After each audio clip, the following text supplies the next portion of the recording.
Good morning. Happy Tuesday. My name is Tony Rodriguez, co-host of the Advice Unfiltered podcast, myself and my great buddy Christopher David. Today's daily dose of advice is about scammers. So I want to make sure we kind of cover a few things for you to make sure you don't get scammed from our podcast. Couple rules that you should know. Number one, myself and Chris will not be reaching out to any of you. And what I mean by that is we're not talking to anybody. We're not on Telegram. We're not calling anybody. We're not inviting you to fan pages. If any of that happens, that's a scammer. Number two, and probably the most important one of all, we will never, ever, ever, ever, ever, ever, ever, ever, ever, ever, ever ask you for money. So the second somebody asks you for money, it can't be us. You're being scammed. Number three, we don't have a PR agency. We don't have a podcast manager. We have none of that stuff. Not a public relations department. It's just me and Chris. So if anybody reaches out to you being our agent or any one of those things, that's a scammer.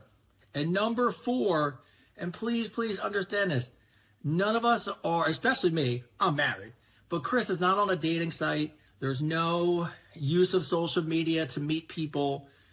The community we're building is to make people better, and the community we're building is to help people, and that's it. Anytime you're having a conversation and you think it's us, and that conversation doesn't go in that direction, it's a scam. I would rather you be okay. It's okay. You might get scammed and talk to somebody you think is Chris, or maybe you think is me. That's okay. But what's not okay is sending somebody money. Ever, ever, ever, ever. And unfortunately, I have to be honest with everyone on the call, there's a little bit of accountability. We would never ask you for that. In every episode, we generally start with that. So today's daily dose of advice is don't get scammed. Me and Chris are only in a few places, but we just want to protect you. We know that there's a lot of people out there that follow us, that are new on social media, don't know how it works. Please share this video. Remember, if you think you're talking to someone that's us, it's 100% not us. If anyone asks you for $1, can't be us. If it's a sweepstake, a winning, a prize, a meet and greet, can't be us. If it's a PR manager, an agency, can't be us. So just so you know, none of those things can be us. So that's how you'll keep yourself safe. And if you have any questions or you think it's weird, I gotta be honest, it's not us. So please just take this daily dose of advice today to remember that we are here for you, to help the community, but at the same time, we would never reach out to you in that way, and I don't want any of you to get caught up in that.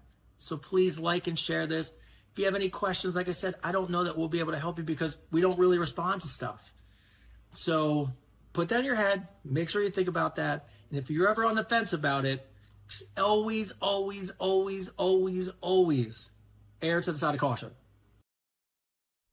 For a long time, we were told what a man should be. Strong, silent. But evolution doesn't come from standing still. It comes from awareness, from strength with depth. Kopala by Ben Rose, collaboration with Advice Unfiltered.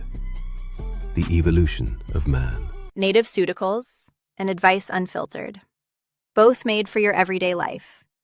Use code AUF for 10% off your next order. Advice Unfiltered. You want to show some love? You want to support the show? There's no better way than rocking some Advice Unfiltered gear. Head over to adviceunfiltered.com, click on the merch store, grab your favorites, and level up your look. Post it, tag it, rep it loud. Use the hashtag AdviceUnfilteredPodcast and let the community see you. Because this isn't just merch, it's a movement.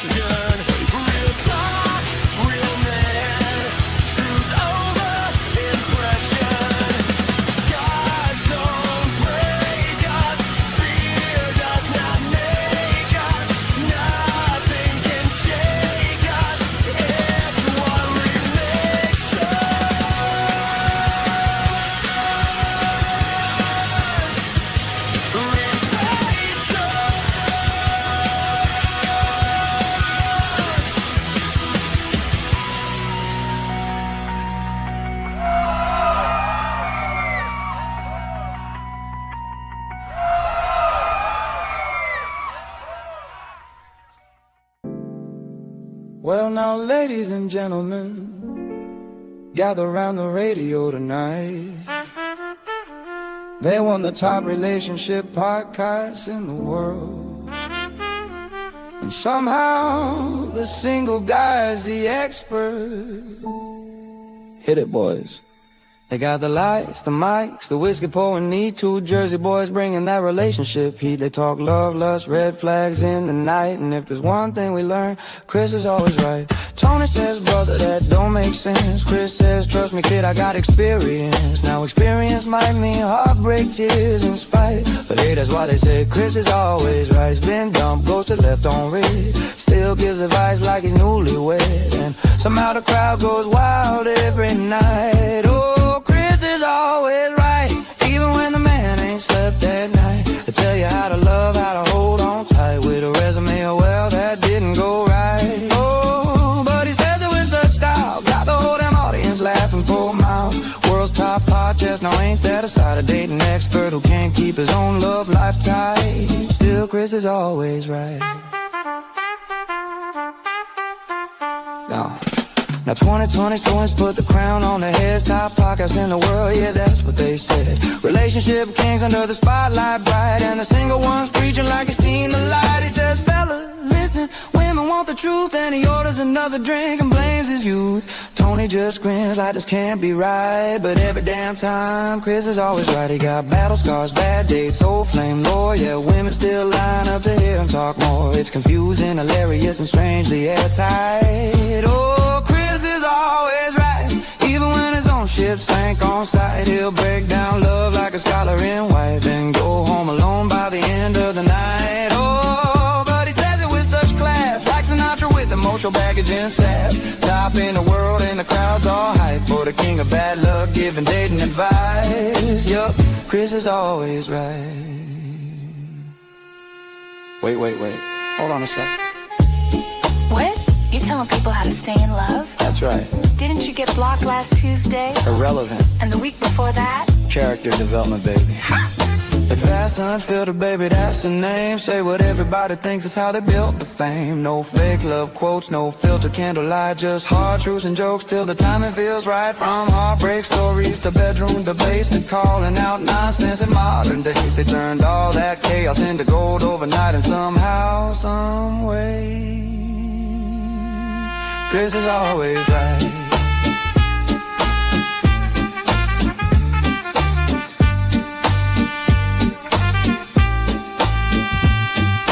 Oh, Chris is always right. That's a joke and the anthem every Tuesday night. He'll teach you commitment with a mischievous smirk, even if his own love life still needs a little work. Oh, raise a glass up high to the boys who made the whole damn world. Ask why, how two loud mouths win the dating crown so bright. One talks too much, and one's always right. Chris is always right, even when he's wrong, he's right. Top podcast in the world, baby. Relationship experts, questionable personal track records, but impeccable confidence. Good night, everybody.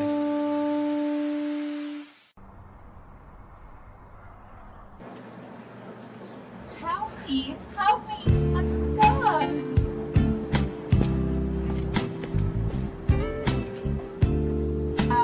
Hello? Hello? Hello? Hello? Advice Unfiltered with Chris and Tony, the top podcast in 2025 for self-help and self-improvement, and the 2026 top podcast for relationship advice and overall wellness. If you are looking to be a guest, head to adviceunfiltered.com and email the show directly. Real quick.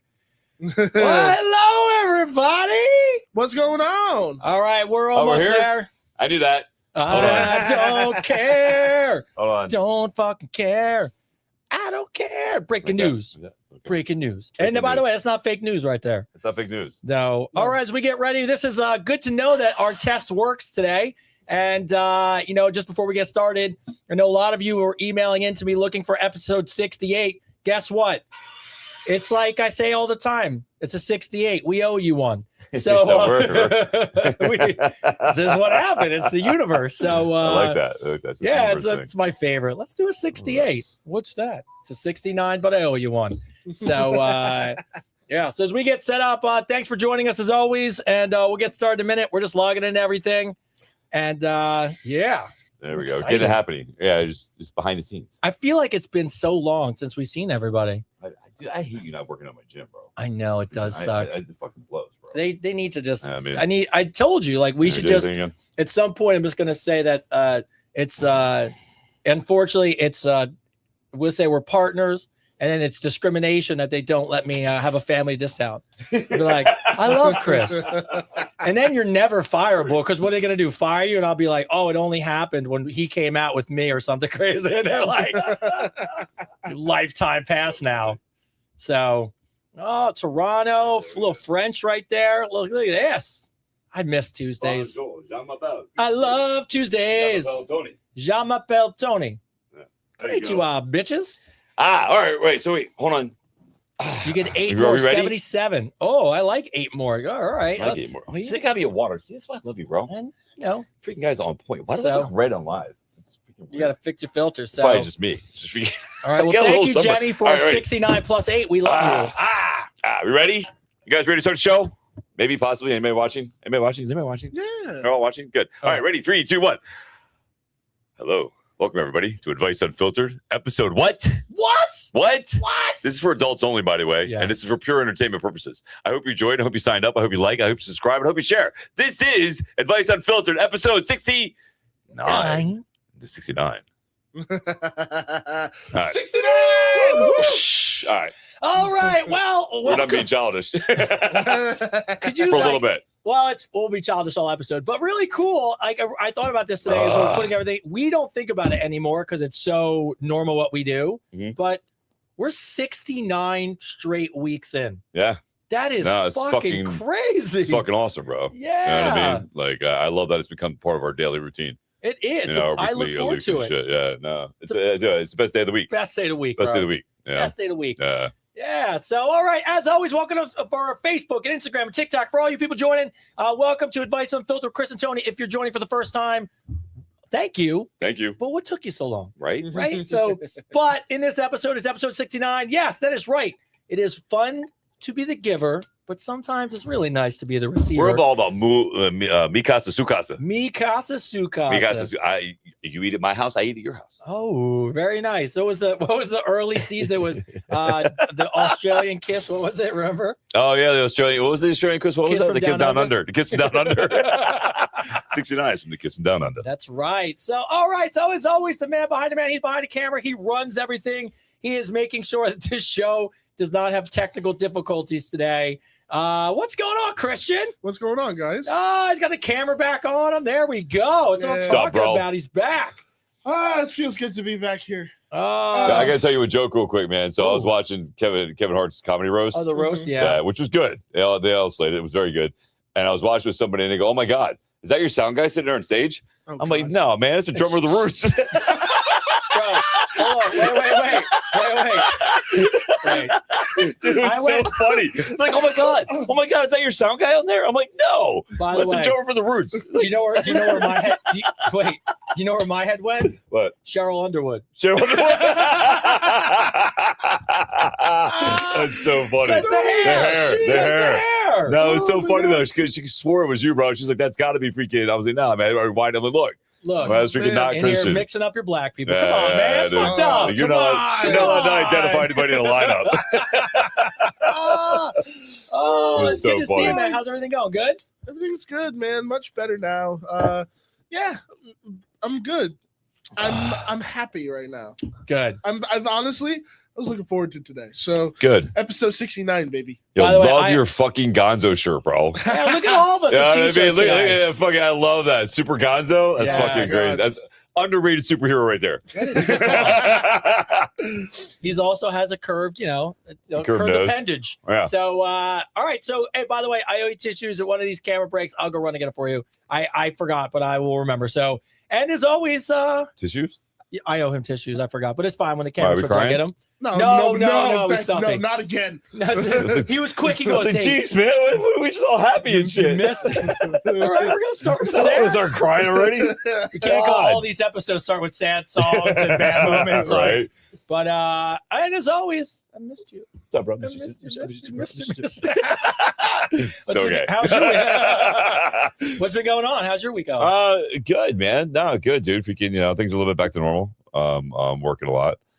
Still trying to be productive, helping out people in our ambassador program and still trying to lead by example. If we can try to do my thing. I got a lot of people that are, we have a lot of people that are getting some really great success with the ambassador program and really changing their lives, man. They're losing weight and they're doing amazing things.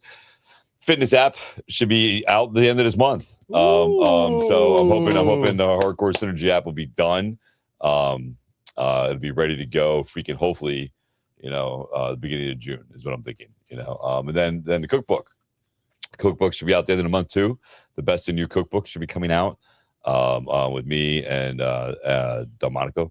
How do I say his last name? Dominic. I can't say his name. Dominic Del Fucco. I always say it fucked up. Yeah, Dominic Del Fucco. I fuck it up. Sorry, Dominic, if you're watching. I like is it really Del Fucco? No, it's like Del something. It's Del something. It's an Italian last name. It's D square, baby. D square. Yeah. So the cookbook's coming out, and then the fitness app is coming out, and then that's about it. And then we take a small breath into the next project. Yeah. And then hopefully if we get to the next thing comes up, but no, things go good. Well, I think it's important to talk about. So remind people, because it's not just an app, right? No. The vision for this thing is, I only bring it up because I actually love the idea of how you thought about it and put it together. So I know, and I'll let you describe, but I know it's everything from app to food. So what is it all? Yeah. So you're going to have access to a nutrition coach, Alexis. You have access to her. When you join the app and everything else, you'll be able to get personalized nutritional plans from a certified nutritionist, and then you get personalized workouts from me and my team, for you. So you'll be able to put in what you want and what your goals are, and then everything will be specified off of that. And the best thing about this app is that it's bilingual, right? Like you're going to be able to use this app in any country and have it translate to you. And so yeah. I have a question. If you don't drive, I want to join the workout team. Would you come to me in the Bronx? Bronx isn't that far, actually. but you'll be able to join the app, and you'll have access to us, and it'll be fun. It'll be a good time. I, in my marketing brain, have already thought about something that you should do, and I just thought about it, but I'm going to say it anyways. But even if it's not, what I think you should do is you should have people sign up for the app, which is fine. And they'll sign up you can actually, Chris, you're going to bring that back up. You can actually go to hardcoresynergy.fit, and you can sign up for that. You can actually sign up in the email now and get early access to when we launch it. Get updates, right? Yeah, you'll get updates of what's going on and stuff like that, maybe. And so like I said, you'll be the first ones to know. And we're going to do a very soft launch in June. So we're going to pick a select few people, like a few people selectly. And make sure everything's running right before we do a full launch. So hardcoresynergy.fit, go to the email, sign up, and be a part of the team, be a part of the movement. Yeah. I think you should have a tier.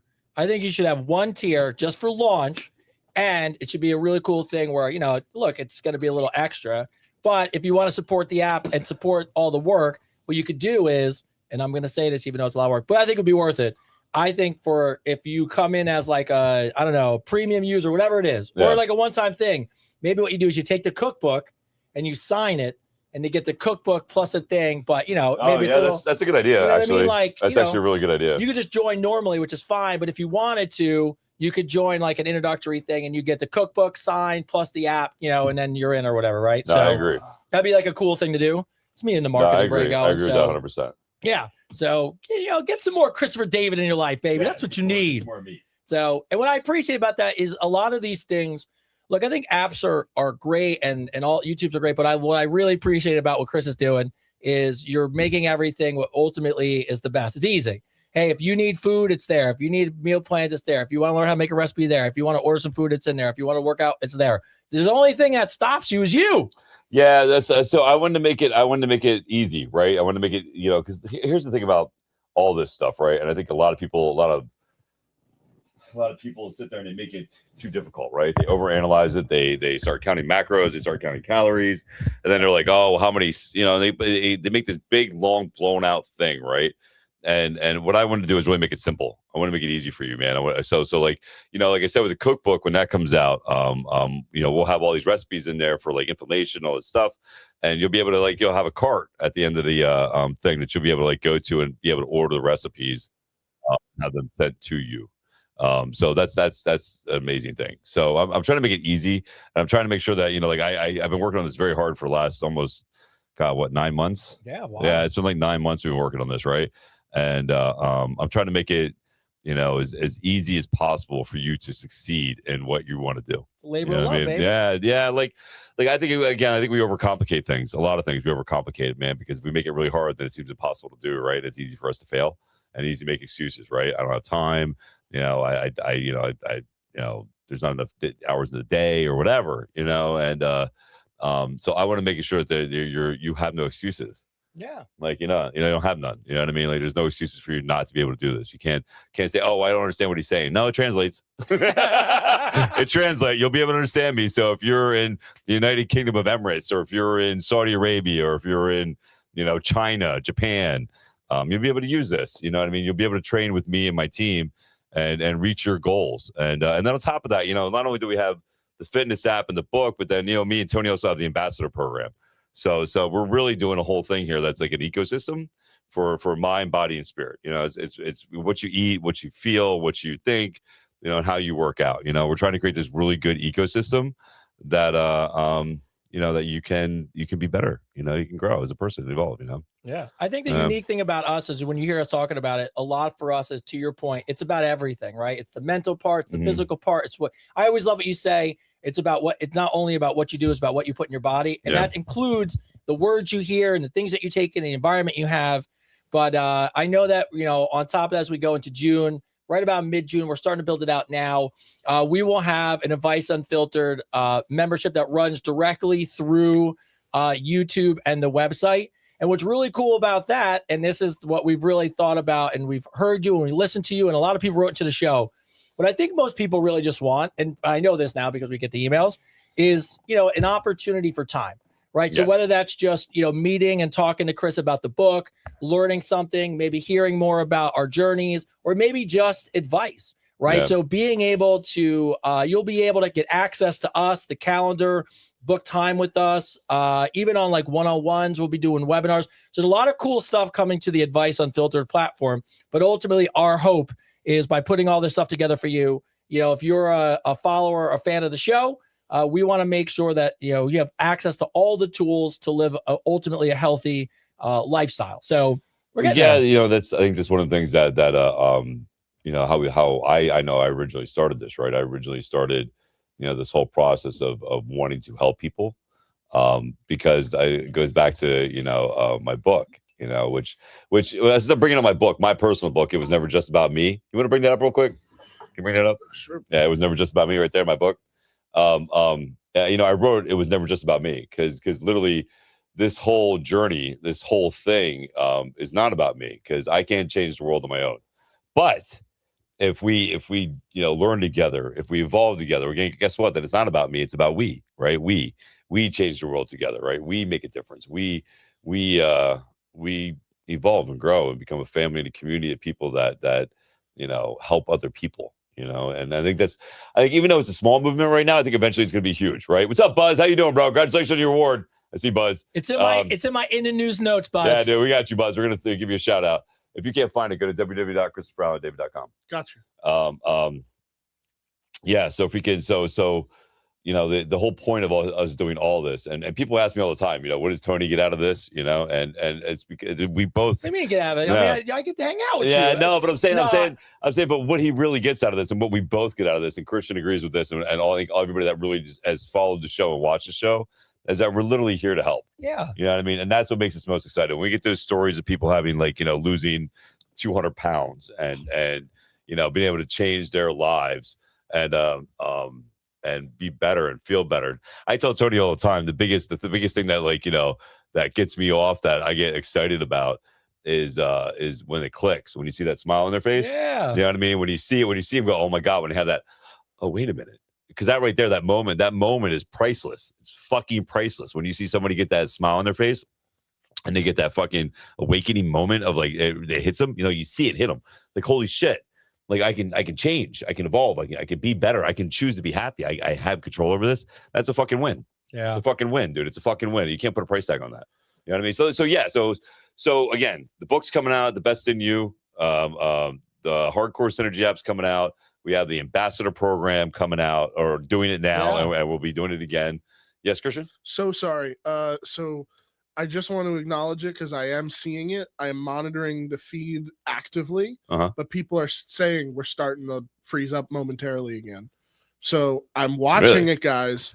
I see it when it does it, and I think I've narrowed it down to what the problem might be. I think it happens when we start to share external links. Oh, that's probably why. Oh, yeah, it's probably too much. I think the issue is strictly a StreamYard thing. It's a StreamYard thing. I'm acknowledging what you guys are seeing, because I don't want you to think I'm ignoring you. I'm not. I'm like, Chris is like, fuck you guys. No, no, but it's a good point, because we'll just make sure we stash everything on the computer, so it's fine. Yeah. So all good, guys. So we appreciate the feedback, though. Thank you. Yeah, no. So yeah, back to all the stuff we're promoting. You know what I mean? So it's all stuff we're doing to try to help you out and make you better, and make our lives better. And also, I want some feedback on this. I'm thinking about doing another book launch for my own book, The Best in You.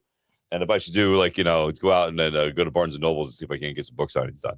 If you guys think that's a good idea, if you're into it, let me know. If we can give a poll on that, send some shit in. Let me know if you guys would be interested in meeting me one-on-one and hanging out and get my book. I would be shocked if it wasn't just unanimously. Yes. Just yes. I would be. Yes. You know what I mean? So if you guys got my book, you want to meet me, if you get it at Barnes and Nobles or something, let's try to see if we can set something up. Ooh.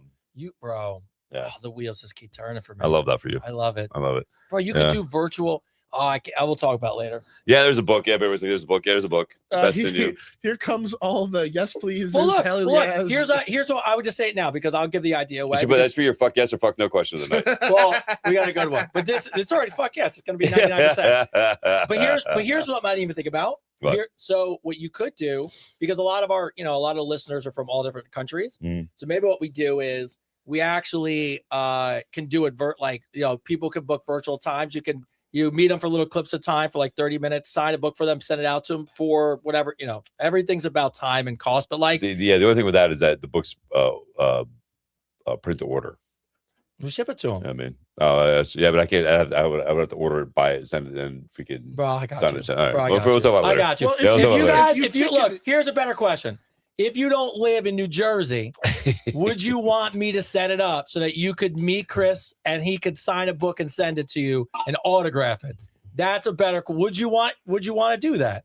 Because then we could get to all kinds of people all over the world and just ship it right from Amazon. It's a fucking great idea. All right. Well, that's 100% yes as well, I'm sure. So that was pretty funny. So he said a joke. What's the difference between a Zippo and a hippo? Ooh, what? Wait, hold on, let me go back. What's the difference between a Zippo and a hippo? What's the difference between a Zippo and a hippo? What? One's very heavy and one's a little lighter. That's a good dad joke. Good dad. Thank you for the dad joke. I like that. Chris's face is like, what? That goes. Come on, that was a good joke, bro. That goes right into in the news. Yeah, let's go to the news.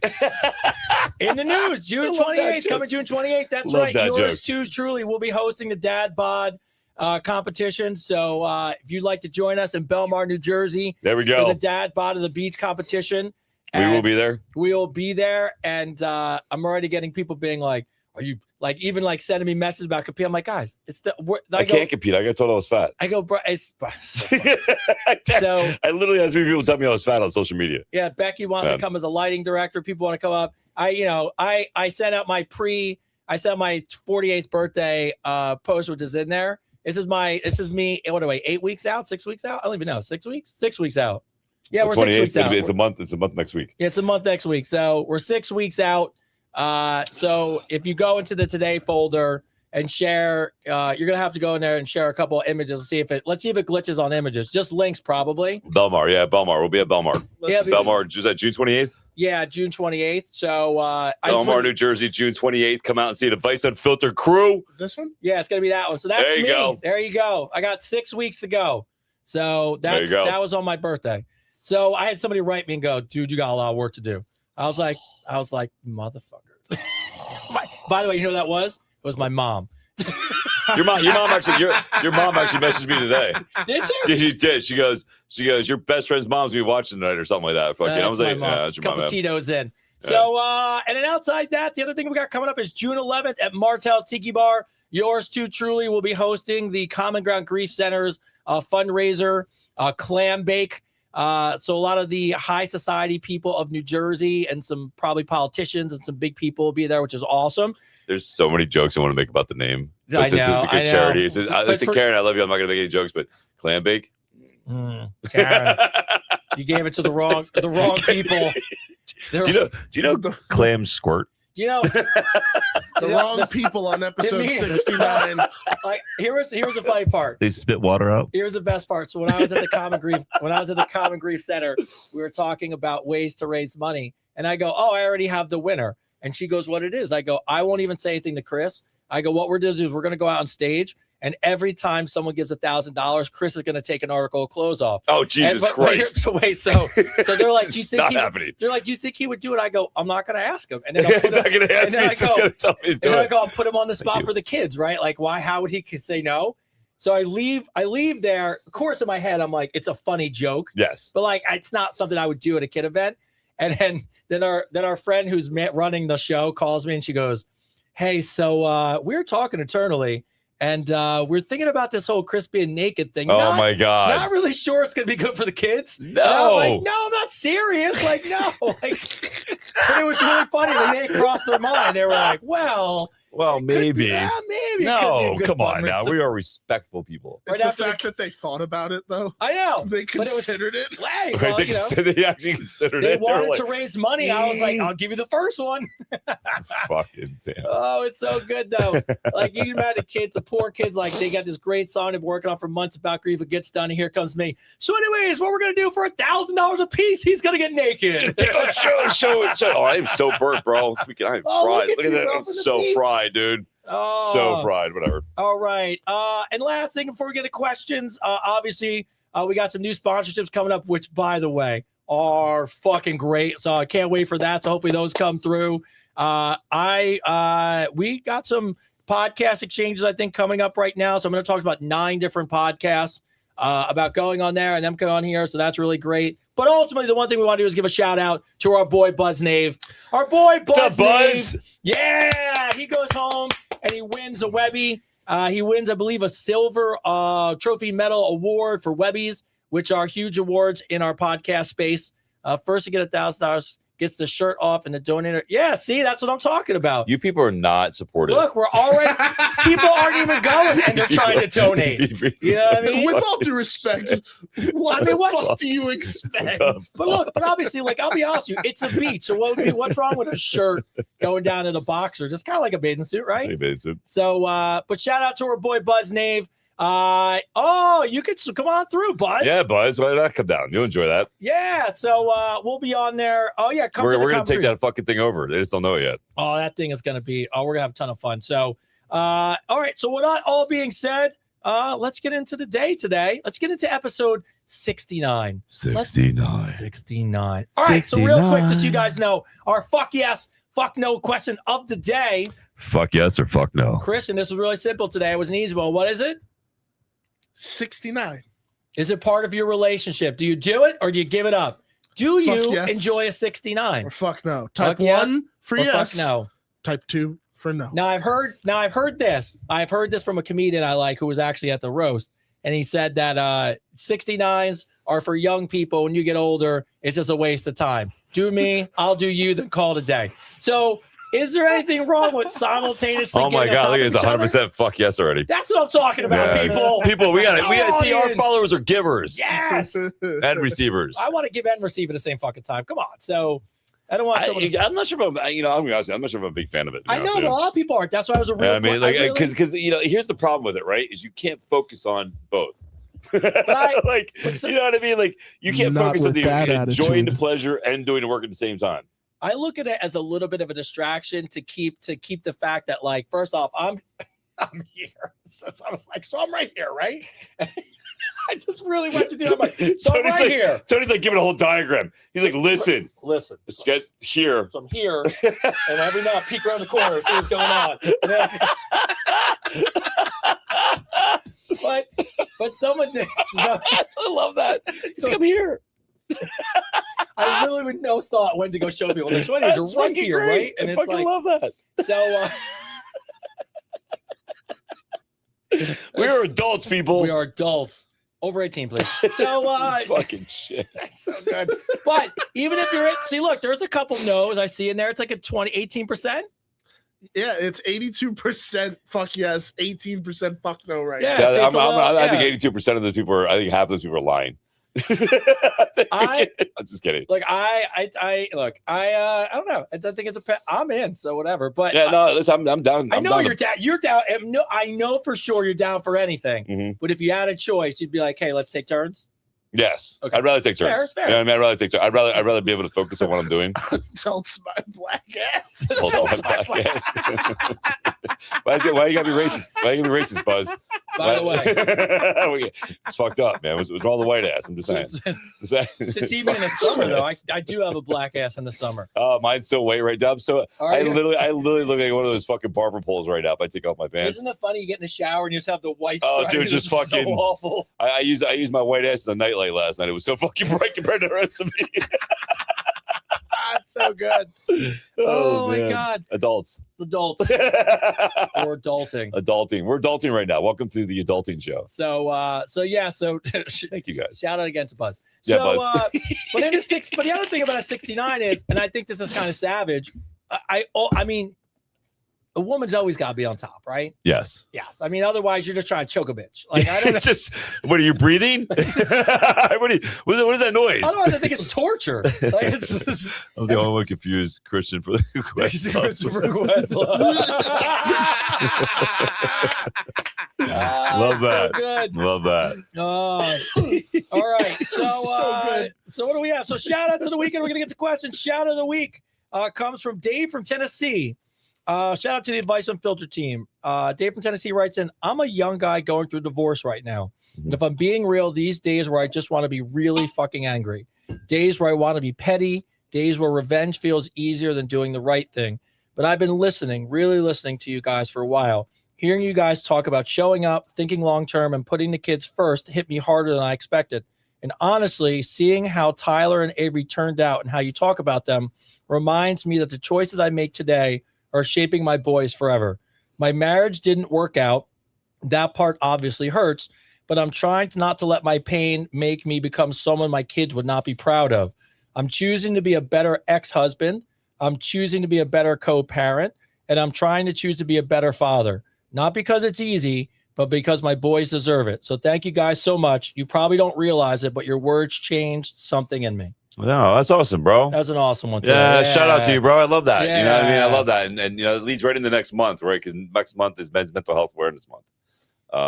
So that's amazing. You know, that's amazing. And I mean, this month is Mental Awareness Month too, Mental Health Awareness Month, which is amazing. But you know, to any dads out there that are watching that are going through divorce or that are going through what me and Tony went through, you know, the biggest thing that I think the example we could set for you is the best way to handle that situation is to improve yourself 100% any possible way you can by learning as much as you can, making your life better, making your work better, turning to the bottle or drugs or doing stuff that out of anger and spite, stuff that just brings negative energy to your life hurts nobody else, bro. Nobody else but you and your child, you know? And I know sometimes it's really hard to see the light at the end of the tunnel. But like for me, for Tony, my friend Dominic, shout out to Dominic, love you, bro. You know, he's one of the guys I told that I met at the gym, and he went through the same thing you went through. Mm-hmm. And I told him if he prepared his life as if his kids were coming to live with him, it'll happen. But you have to prepare for it. You have to work towards that as if it's going to happen, like a guarantee, right? Because if you work towards it, as if your kids are going to live with you, if you're going to provide the best house for you, if you live like that, if you work like that, then when it happens, you're prepared. And on top of that, if it doesn't happen, then you already, the bonuses of both of those, you've already improved your life so much that your kids will benefit from it anyway, right? So it's a win-win for you and your kids when you work towards like that. And I did that, and now Avery lives with me. Dominic did that, and his daughter now lives with him. So for any man out there listening that's going through, I know how hard it is. I know how the court systems suck. I know how, they put you through the fucking ringer, for you to prove that you're good enough to be a father, which is hard, man. It's really fucking hard when it seems like the world's coming at you. But if you push all that negative shit aside, all of it aside, and you focus on the controllables, making your job better, making your life situation better, working on being a better person, as a better father, everything will work out in the end. I truly believe that. Everything will work out in your favor in the end. Yeah, it does. Look, and it takes time, and it sucks, and it took me 13 years, and here's you talk about this a lot, which I think, and we talk about this. The other point of it is there's going to be these times that you are going to hate your existence, and those are the days where you drop your kid off and you're driving back by yourself, and you have this downtime of loneliness. But what I would say on top of that is, in that downtime, and I think what Chris has done a great job of, Chris. Go back to and what I really worked hard on is, in that downtime when you're alone, instead of dwelling on the horrible relationship, is I worked on just being a better person for my kid, and learned new skill sets, and worked on getting a better job, and worked on things that I knew that he'd be proud of. It could change his life. Yeah. And so so my birthday, Tyler never writes in cards. It's a kid thing. Like, they buy a card, looks cool. They just put the love, and they put the name of love Tyler, and it's on the bottom. And so that's 18 years in. And this is the first year I ever got words written in a card. And I was at dinner. And as soon as the card opened, I was like, I saw words, and I was like, oh, here we go. And Tears. I was fucking sobbing. But it's and that's fucking awesome. I'll go get it, because what it reminded me of is this moment, and it'll help. And I'll go get him tissues. But it was like, you know what it was? It was 17 years. It was 14 years of thinking about what that moment would be like when all of those decisions were so hard, and I wanted to fight and argue, and didn't. Right. Yeah. And be all those things. And I didn't do any of that. And I really, even to my point when I met my wife, she was like, I don't know why you let that person get away with this. I don't know why you're just pushing the rug. No, I've heard that too. Yeah. Yeah. And it's like, and it's hard to explain to people who don't get them. Like, I'm trying for him for the future. Now she completely gets it. But he wrote me this card, and it made me think of all those 17 years of putting everything to the side, and how it was worth it. Yeah. And it was. The other day, it's worth it, right? Go grab this stuff. I'll answer that question real quick. Answer that. So somebody wrote on here on YouTube, why do some dads care so much to be better dad? And then you have some that are complete pieces of shit to their kids. You could say vice versa. You know what I mean? Like, why is there some good moms out there that actually put their kids first, and then why are there some shit moms? There's just some shit people. You know what I mean? There's some people that shouldn't have kids. But a lot of the experience I've had, and this is my experience, this is everybody's experience, but a lot of experience I have is just some really good fathers out there that have to fight really hard to be a dad, and they fight for crumbs to be a father. And it is a biased system that should be more equalized, right? It should be a system that should evaluate both parents equally for the child's safety. One of the things I really love about the state of New Jersey is, in the state of New Jersey, which is crazy to me, they actually changed this law because this is something I feel like should have been a law from the get-go. But they made it that, the child's safety and well-being is number one over the parent's right. Which I think is a great law, but it should have been law from the get-go. Like, it should have been the law from the get-go, right? But this is to any parent, to any mother. I'm not just being biased here. To any mother who's struggling to see their kids or be a parent, or any father that's struggling to be their kids, be a parent. I will tell you, fighting with the spouse, fighting with the other person is doing nothing but bringing you both down, but mostly hurting that child. The biggest thing you need to do is be the bigger person and do the right thing, even though it's the hard thing to do. But that example resonates with your child. There's no question in either one of my kids' heads if I'm a good man. Neither one of those kids question that. None of those kids question whether or not their dad loves them or supports them, is there for them, right? And I didn't do that by just saying it. I did it by my actions, right? So your best bet in any one of those situations, male, female, in a situation like that, is to love your kid enough that you don't want to hurt your spouse, and understand that if they are a good person, you should work it out to the best of your ability to be a good parent, be a good co-parent. Yeah. All right. So here, look, you'll appreciate this. Oh, I love it. You give me a Superman card. Yeah. So I got that's a cool card. Yeah, it was a cool card. Fucking love that. Oh, here we go. See, Tony's gonna cry. Not going to cry. I promise you. These? I got one. I took one. Believe me, I heard I went and got one because I was like, this is probably gonna be. All right. No, it was good. So I think this is, important for people, because the idea of what we were just talking about, is it worth it, and why would we have done what we do? So this is, like, he's 18. So this is 14 years of being a better. Well, I'm gonna be honest with you. 17 years of being a better person. Oh, yeah. It's, and always will be. Mm-hmm. I mean, he's going to graduation now, and he came to me about tickets. And I was like, and he was waiting for me to be like, who's getting tickets and who doesn't. And he was like, hey, Dad, I go, it's up to you. Yeah. It's your graduation. Yeah. Your family, everyone should come. Right? Like there's no. Oh, dude, I remember going to this graduation party for a girl I was dating, graduation in Penn State for a girl I was dating. And her mom was like the crackhead of Martha Stewart. Such a bitch. Fucking every kid. I'm not saying Martha Stewart is, but this girl was. Fucking, and I see her dad down in the middle of the thing. Yeah. And I yell down. I'm like, Dale. I'm like, we're sitting up here. And her mom looks at me. She goes, oh, you keep racking them points up, Chris. Because she hated him. And I was like, and in my mind, I'm thinking, what she wants to see, when she looks up from the podium, she wants to see her family. You know what I mean? Not look around all over the place for everybody, right? You're right. And I knew I was right. And I remember I looked at her. I was like, man, listen, Joan, as long as you keep a score, it's all that matters. That's all that matters, man. I don't give a shit. But yeah, that type of shit right there is stupid. Like, you have to put that shit aside. Yeah. Let's read your card. I want to see you cry.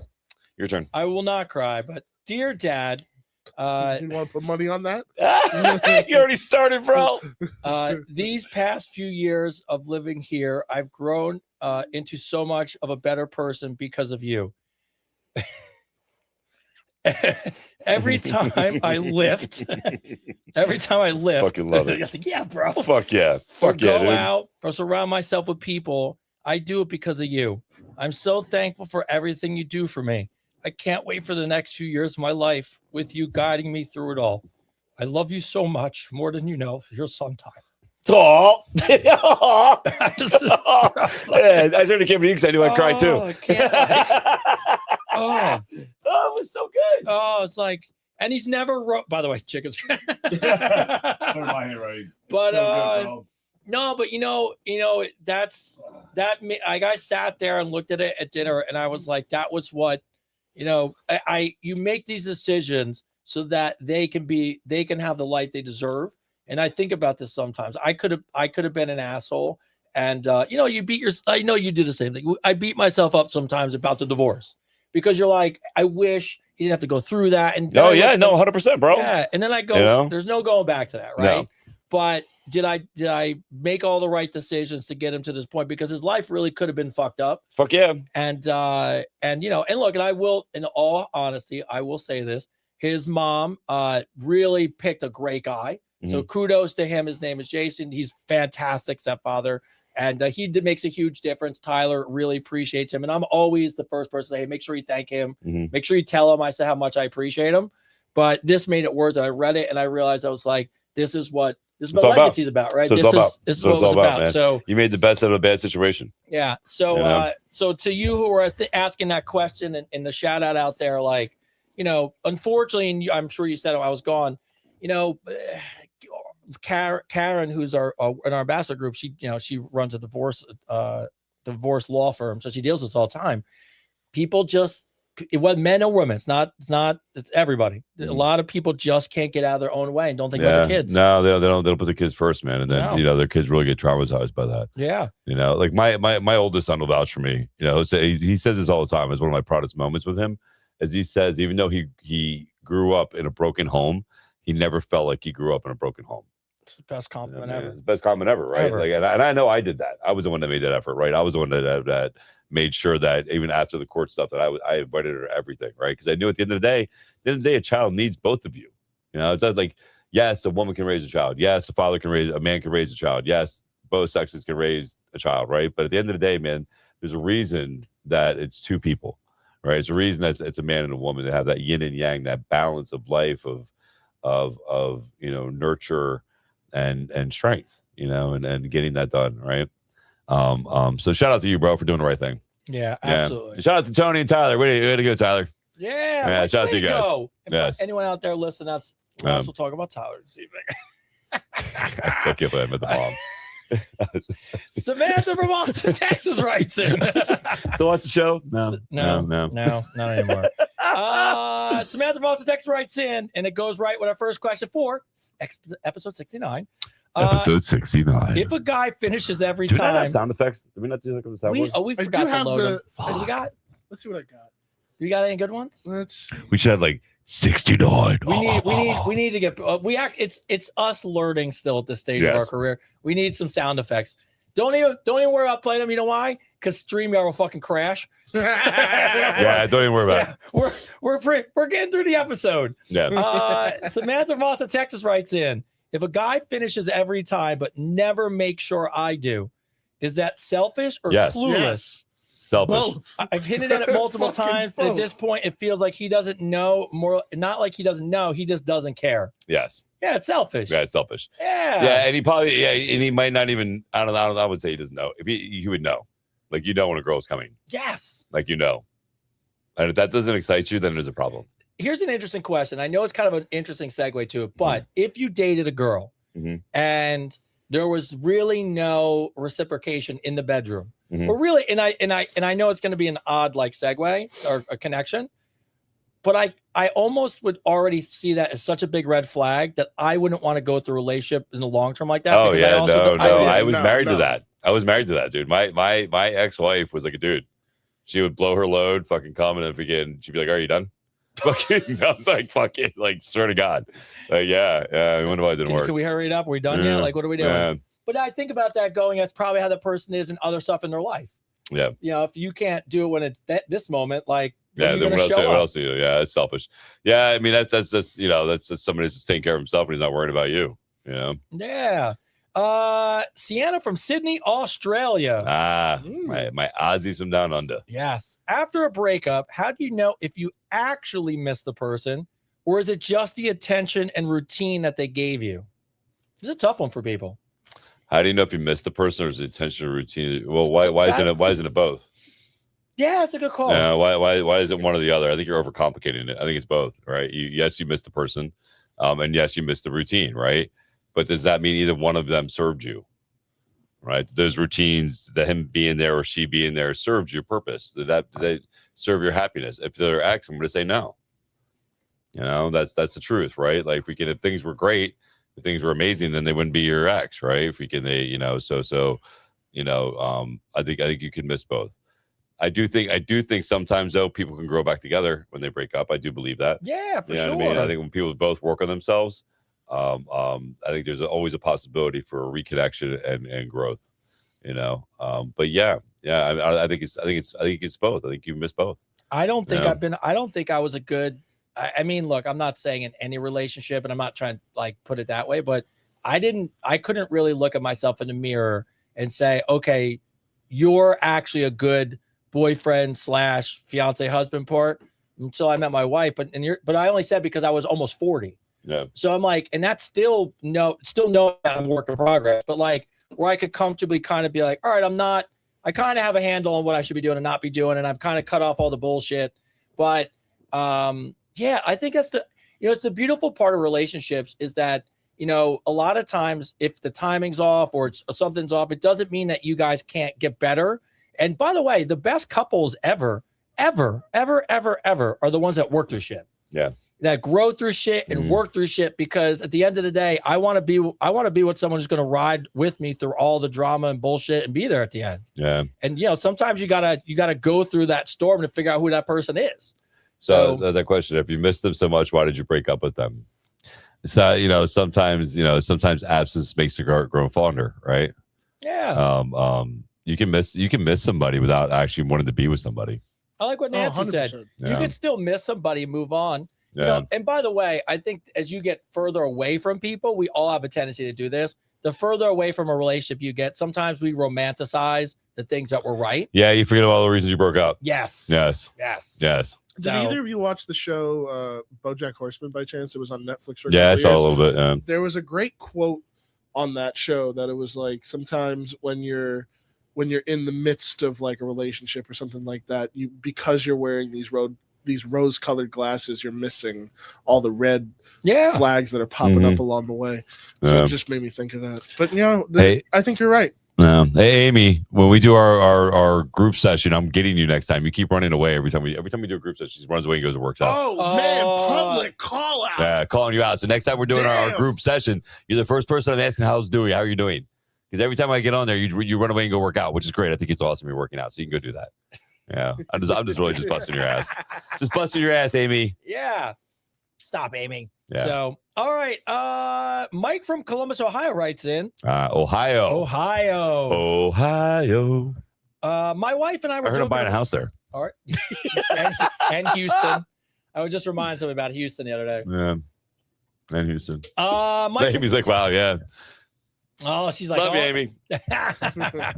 My wife and I were joking around the other day. She asked me, what would happen one day if you couldn't provide anymore?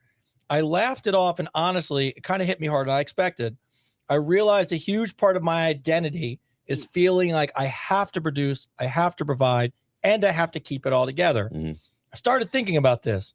If I lost my job, failed financially, maybe got sick, or just couldn't be the guy that fixes everything anymore, would people still want me around? As guys, do we feel this pressure that if we fail, that we'll end up alone? And is that a normal feeling? Yeah, 100%. Yeah, 100%, man. And I think it's whoa. I think that's something that we all go through. You know what I mean? I don't think it's just a man thing, or I think it's also a woman thing. You have empty nest syndrome when moms that raising their kids and focus on their kids. And the next, the kids are off to college and they're off doing their own thing. They're like, now what do I do? Right? They have this identity crisis, right? And it happens a lot in marriages too. That when they're focused on the kids, that when the kids leave, next year the parents don't even know how to interact anymore because that was the thing that they focused on so much, right? So it's a normal thing, but it happens to us all, right? There's going to be a moment in time, when things happen or things change, people come, people go. The biggest question is why you ask yourself that question. Like that's the bigger question, right? Because you ask yourself that question, you're like, well, you're like if, but it hasn't happened, right? It hasn't happened at all. No, you know what I mean? And it sounds like you're still pretty healthy. It sounds like you're still working really good, And what I would say is not worry about it. Just cross that bridge if it happens, if it comes, because you worrying about it's like sitting on a rocking chair. It's my favorite quote. Worrying is like sitting on a rocking chair and expecting to go somewhere. You're not going to go anywhere. You're just going to sit there and rocking it. You know what I mean? So I think it's notable to ask yourself those questions because you're existentially identifying with yourself, right? You're asking yourself an existential question about who you are. What if this happens to me, right? But it hasn't happened. It's not happened. It's not happening. And if there's people that abandon you because you can't fix things anymore and you can't do things for them anymore, then it's actually doing you a favor. You know what I mean? Because then they were just using you anyway. And you don't want people around you that use you. You want people around you that you both, grow, both make each other better, both evolve, both, support each other, not just, when things are easy. You want people that are going to support you when things are down. Yeah, that's why I asked this question in that order because I went back to what we were just talking about going through some shit and like still reconnecting. And, this could be one of those things, but,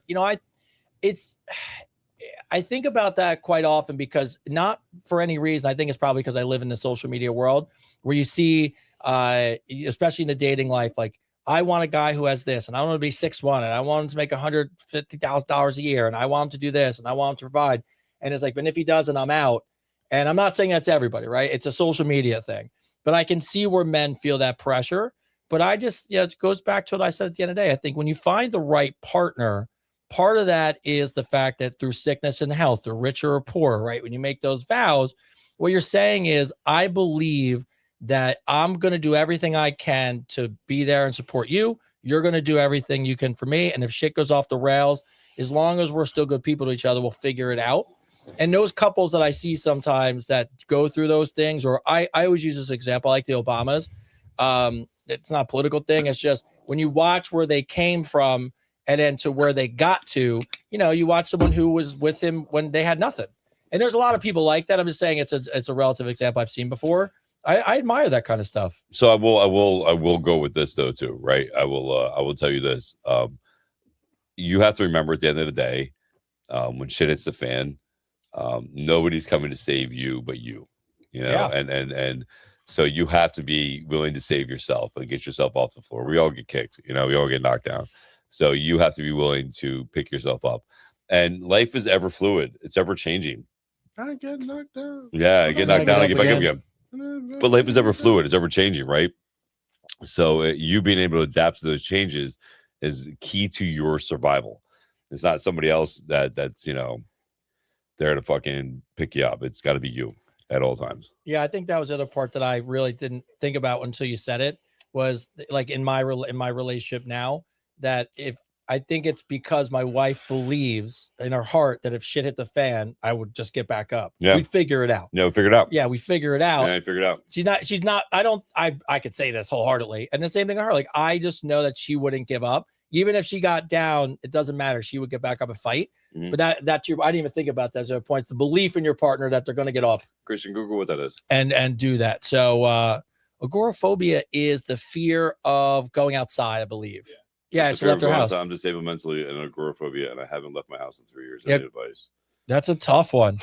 Well, my question is, you'd have to go deep dive into this, right? Yes. So my whole thing would be like, when did that start?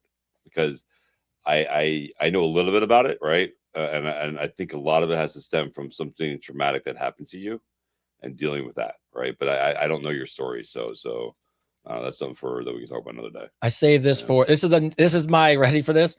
We are not a medical show, and there's no medical advice we give here. And if you need help that's really deep and impressionable, you should find a therapist. Find a therapist for that. So but it sounds from what I know, it's something that's traumatic that happened to you that made you afraid to go outside. It's something that's happened to you. So I would go get therapy. I would get this help for that. I'm sure there's plenty of people that can. But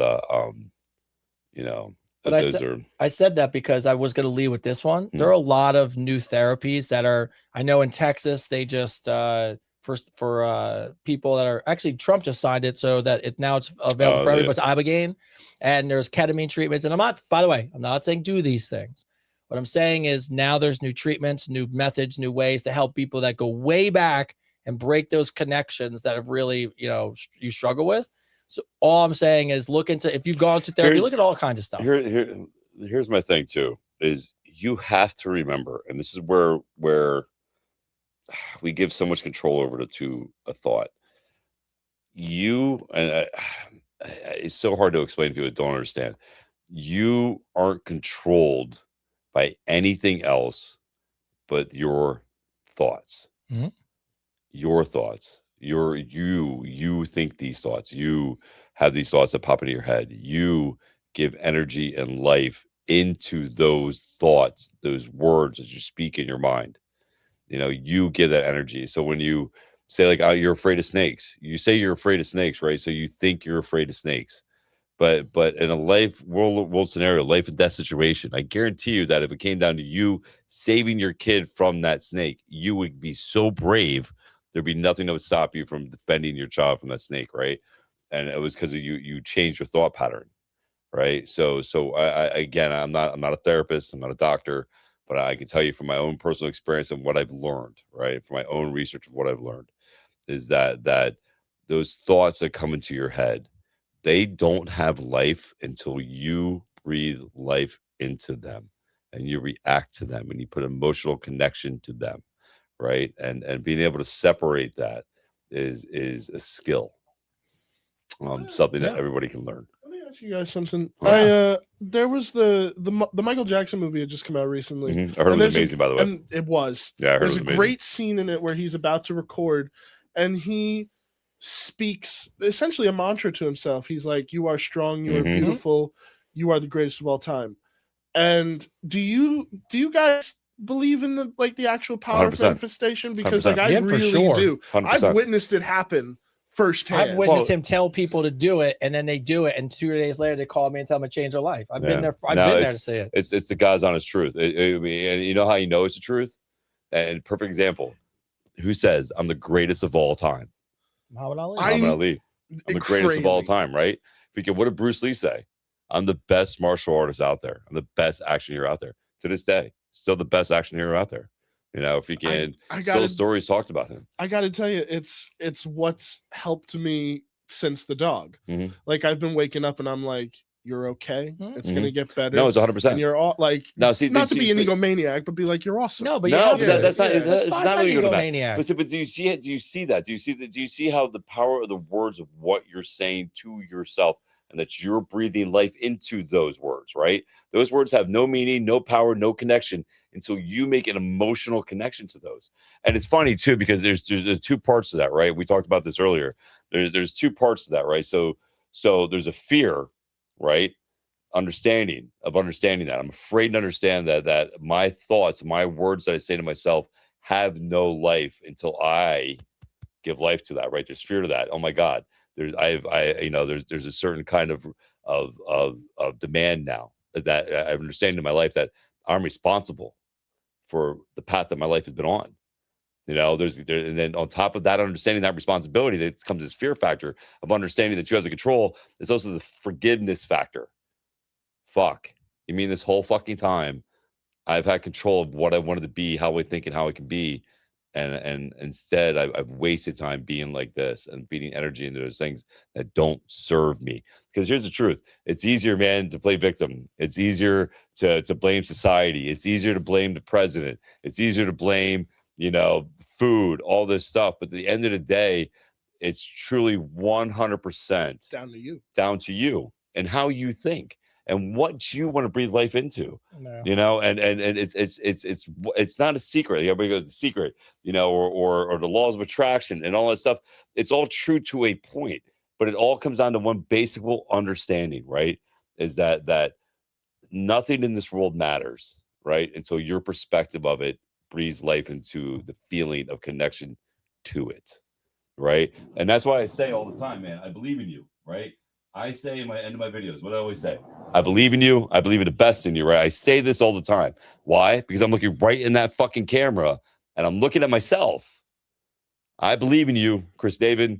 I believe in the best in you, Chris David. You're gonna fucking get through this fucking day. Because I'll be honest with you, man, not every day is a fucking ray of sunshine. You know what I mean? But I tell myself this to get through it, and every day turns out to be amazing. You know, and you know, it's not always big explosions of things, but life is good. Like life is good, and you know, so if there's one thing you can take from anything that we talk about, you know, understanding that you are 100% the creator of your world. You know, and if you believe in God or the Bible, the Quran, or whatever stuff, there's always a creation phase, right? There's always a creation phase. There's always this talk about, you know, the Father, the Son, the Holy Spirit, right? The Ghost. As parents, right? As human beings, we pass down our genetic gene to our kids, right? This is science, right? We pass down our genetic gene. If there is a higher power, if there is a God, and we are created in their image, right?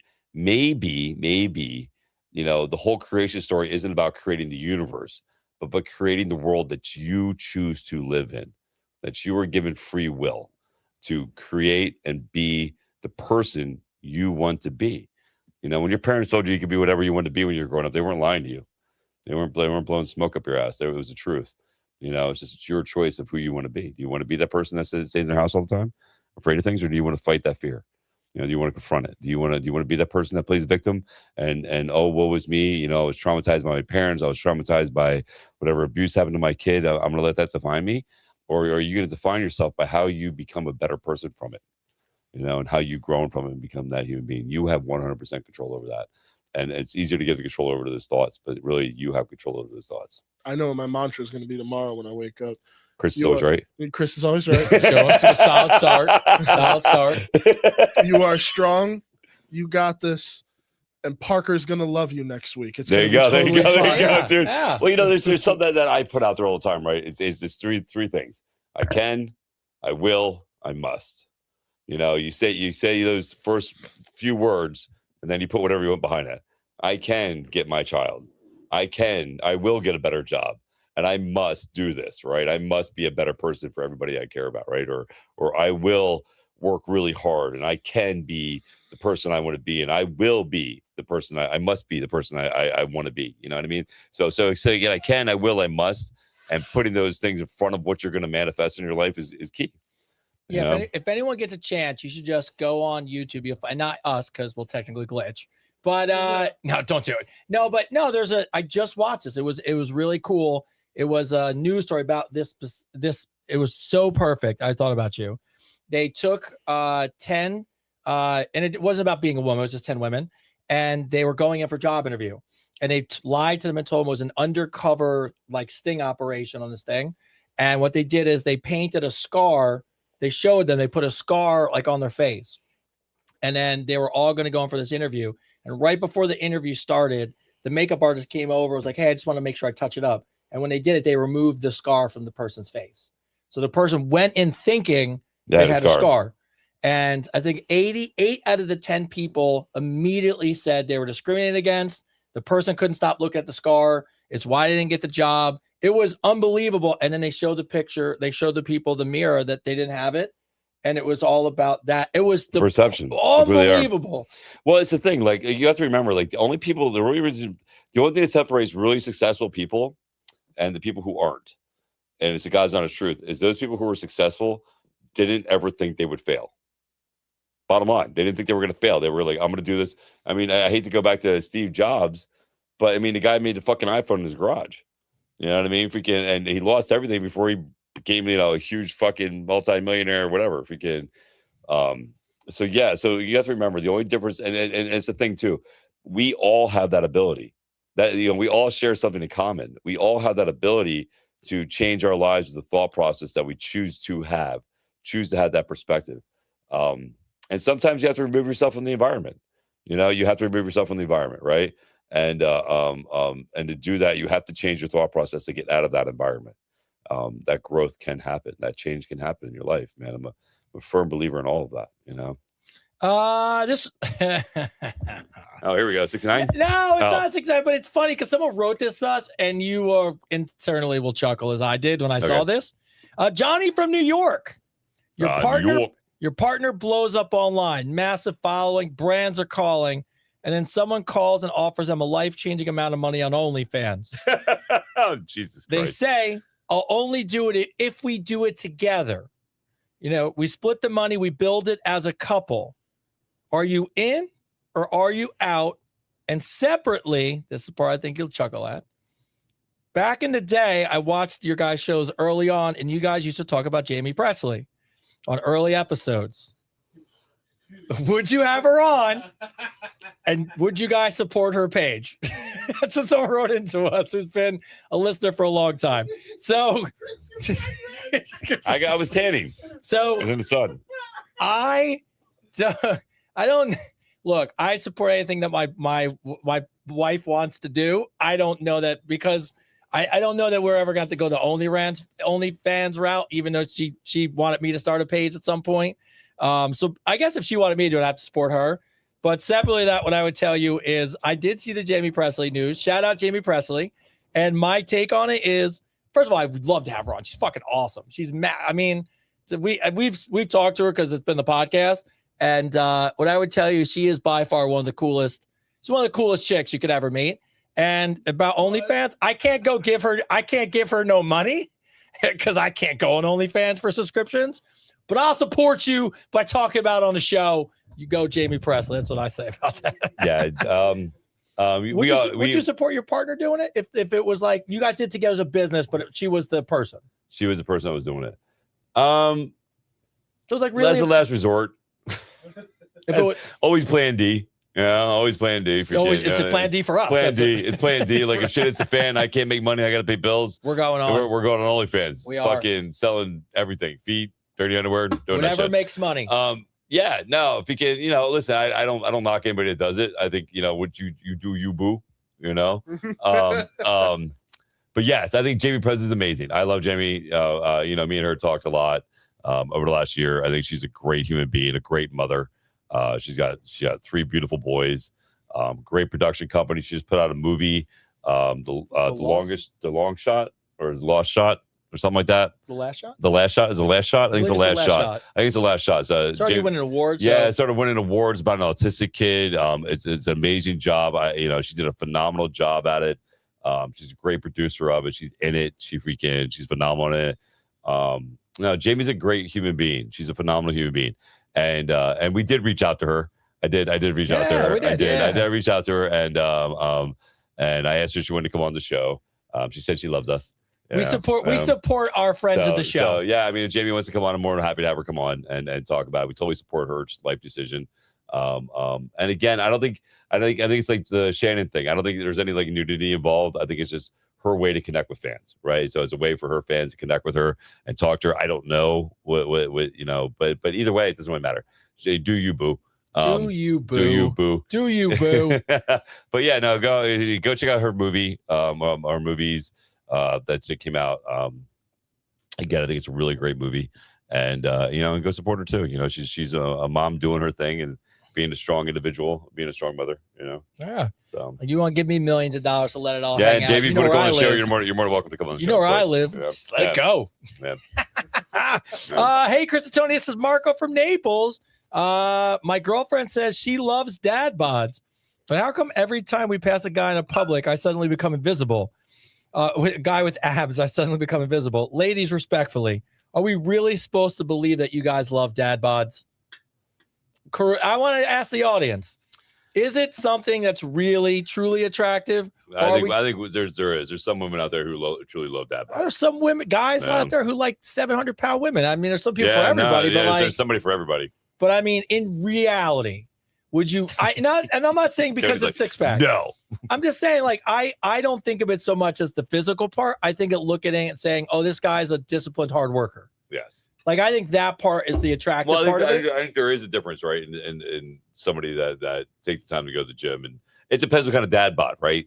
I think it depends what kind of dad bod you're looking at. But I think there's somebody for everybody. There's definitely out there with some women who love dad bods. You are so trying to walk the fence. I'm walking the fence. You're like doing both. Like, I understand there's different dad bods, but also I get it. Well, here's my issue about it, right? Is for me, it's not the aesthetics, it's the health. That's what I'm saying. You know what I mean? Like I understand that some women love a comfy bear. Right. And some, freaking, they like that comfy bear hug. And freaking, they like to be able to snuggle in.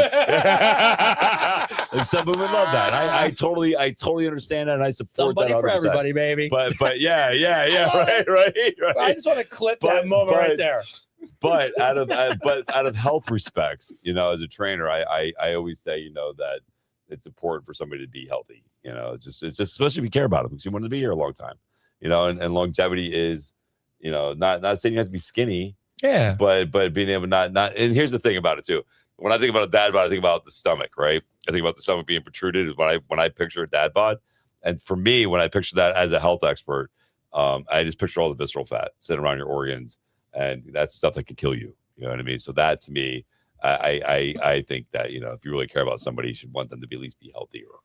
But it's funny though, in the reverse of this whole thing though, I love some curves, man. Oh yeah, I got some friends of mine. I got some friends of mine. I love them thick. I can't.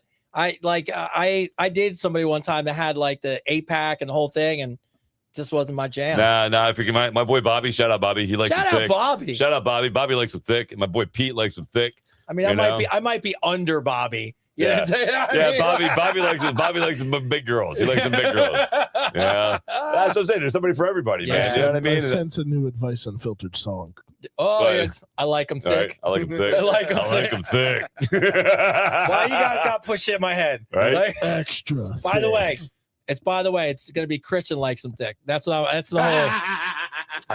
Somebody wrote, I love them fluffy and stuffy. Fluffy and stuffy, baby. I love it. So now there's somebody for everybody, man. You know what I mean? That's the thing. You don't have to discriminate. Like, you don't have to say one's bad or good. You know what I mein? There's somebody for everybody. It's the great part of life. I just choose not to be. I just choose not to have a dad bod because I'm a fitness expert.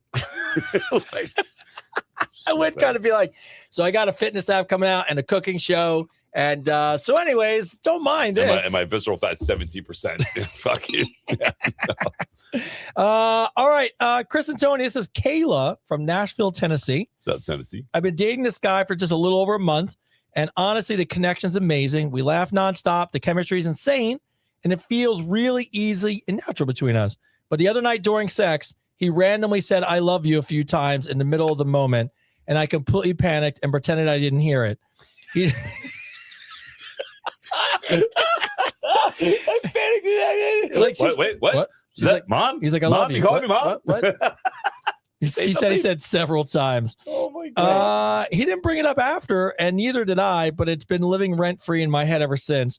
Do you think people sometimes confuse intense chemistry and sex with actual love in the moment? Fuck yeah. Oh yeah. Hell yes. Fuck yeah. Yes. Fuck yeah. You must have that. You must You have must that. have- You must have that good yum yum. Yeah. You must have that good yum yum. Just whipping people and so fucking making them fucking fall for you. I love you. I love you so much. It's so good. And by the way, we've all been there. Yes. So like we Yes, say it from we our can say heart. that. We can say that honestly. Yeah. Yes, there's some people who've been like, "How did you let her get away with it?" And you're just like, "You don't understand." You're like, we do. Why do you deal with all that abuse? You don't understand how good that is. She got that yum yum, bro. It's the same reverse though. When some girls like, "Why you let him do you like that?" You're like, girl, I'm laying that dick good. Laying that dick good, you know. So, I mean, we just tell like it is here. Have that yum yum. Yum yum. All right. As we're getting closer to the end of the show, God, we got a couple more questions. Yeah.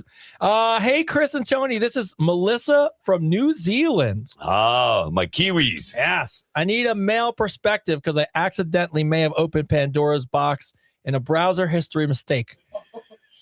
I noticed that our home computer history is always erased. And at first I thought the computer was just glitching. Now I realize it's happening constantly. I finally asked my husband about it. And he got super awkward and defensive. I was out looking at midget porn. Now I'm spiraling, wondering if this is normal guy behavior because he just doesn't want me to see random porn searches and deletes all your history. Or it could be some insane thing. I'm only asking because I just don't know. And is this just something normal people would do, or should I look into it?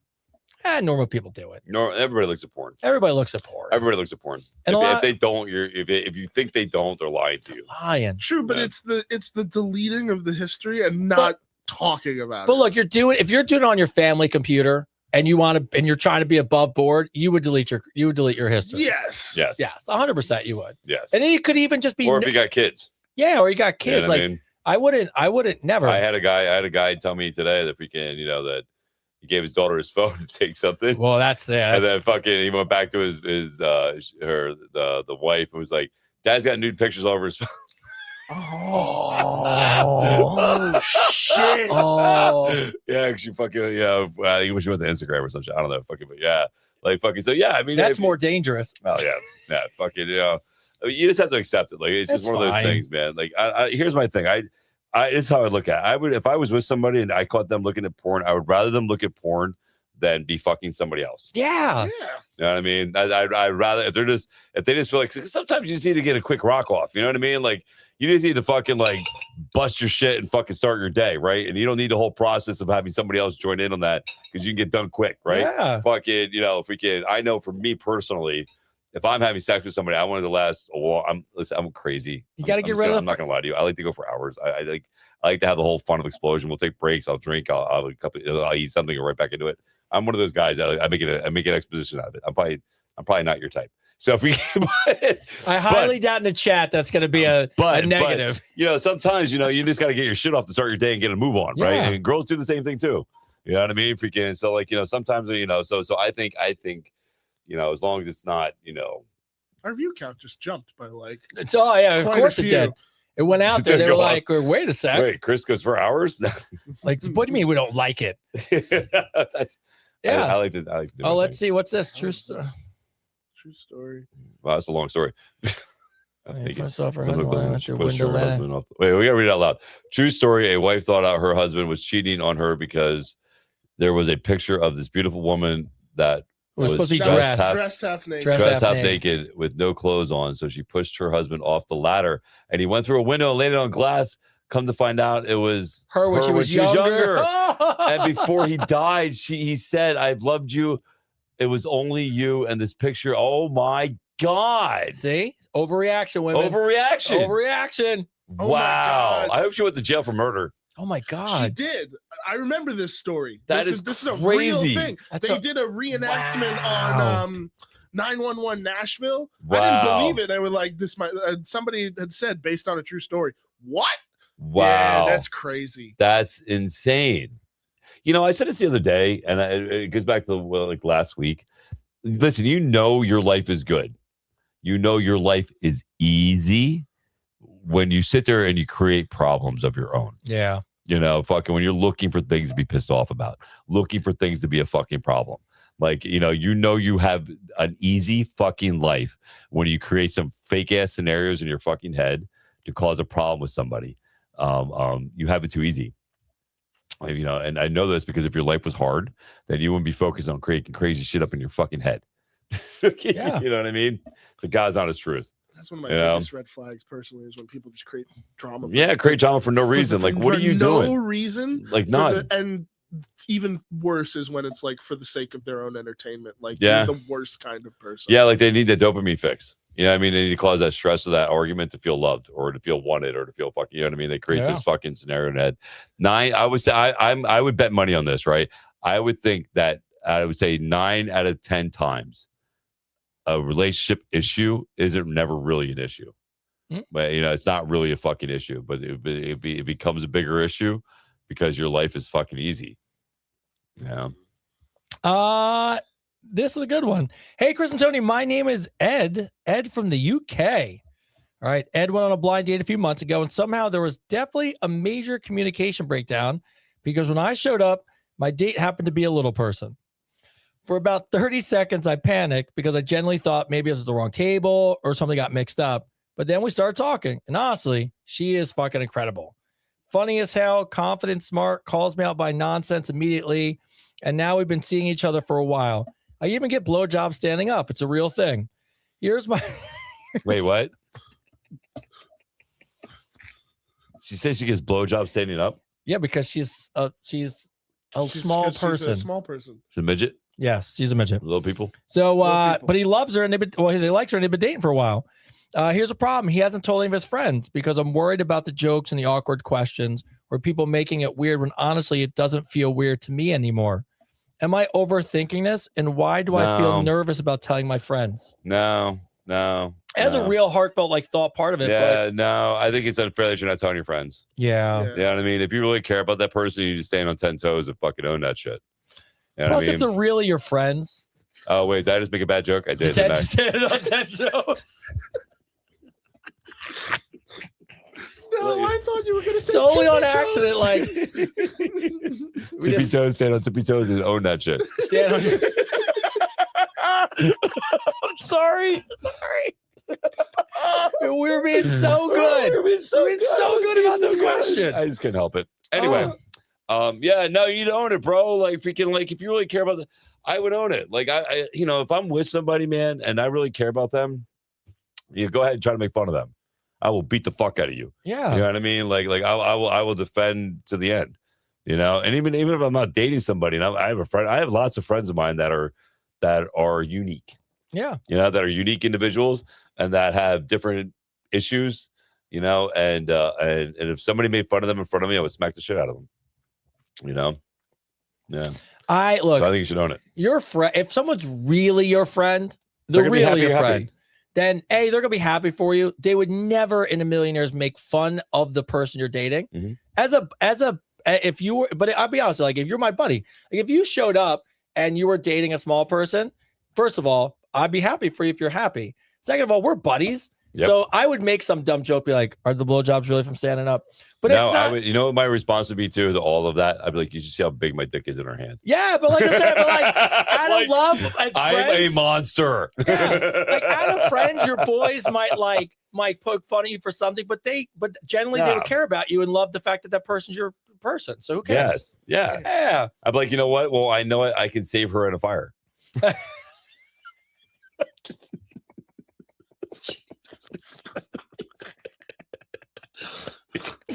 You pick up her and the dog. I'm good for now.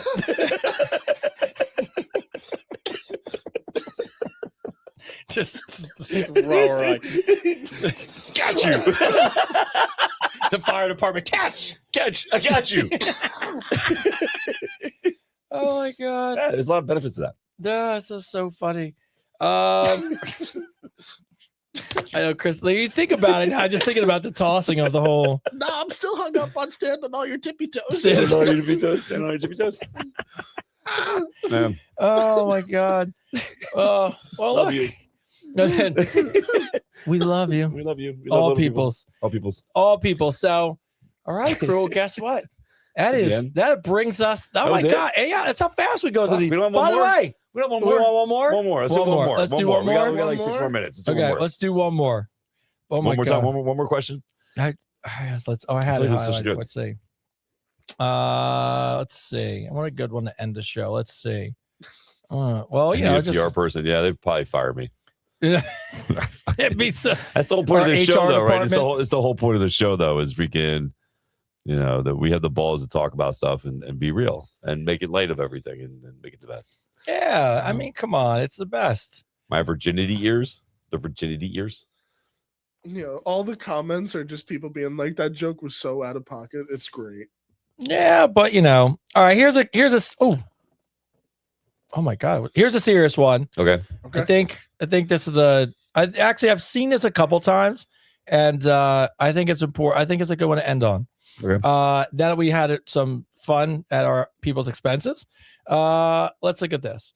Hey, Chris and Tony, my name is Dan from comes in from New Zealand again. So we got another New my Zealander. Kiwis, black hearts all day.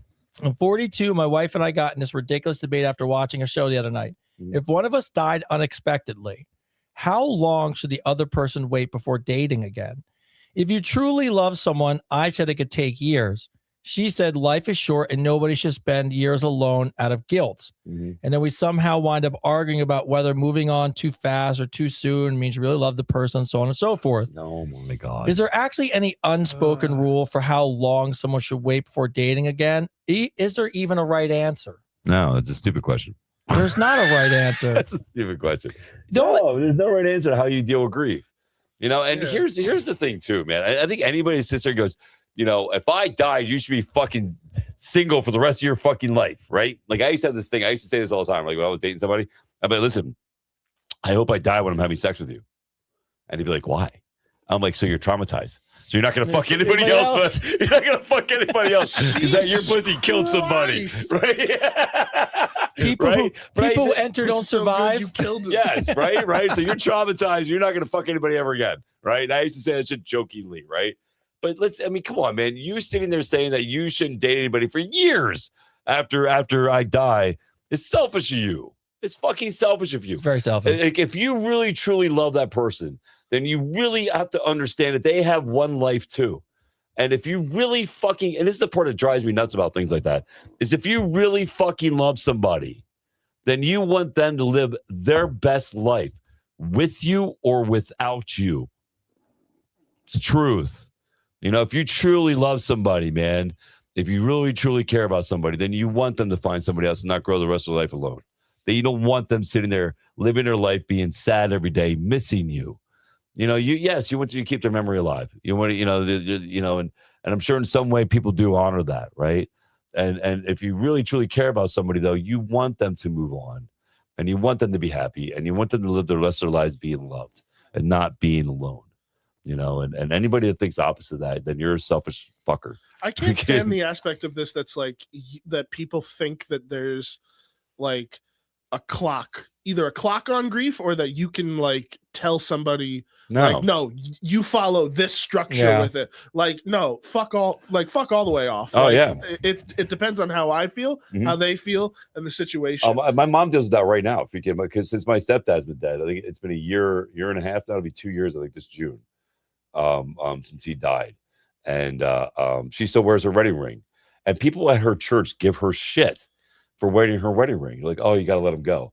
You don't tell her how to let it go. What? That was her husband. She was married to for almost 50 years, right? Wow. Fucking so how are you going to tell her when it's time for her to end her grief? You don't get that. You don't get that right. You don't get that privilege, man. It's again, you have individual choice of how to live your life. And if you truly love somebody, and I'm a really firm believer in this, man. If you truly love somebody, then you want them to be happy, if it's with you or not. You want them to be live their best life. Because here's the truth, man. They get one too. They get one shot at this. We all get one shot at this, man. And we all get to should be able to experience love and sadness and happiness and grief.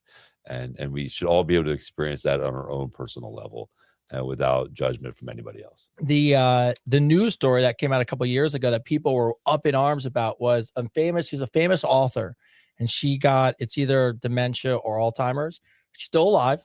And as she started letting her faculties go, her and her husband had a conversation. She said, I don't want you to have to take care of me. And he was like, I'm going to. Mm-hmm. And she made a deal with him and said, if you take care of me when I don't remember who you are, I want you even when I'm alive.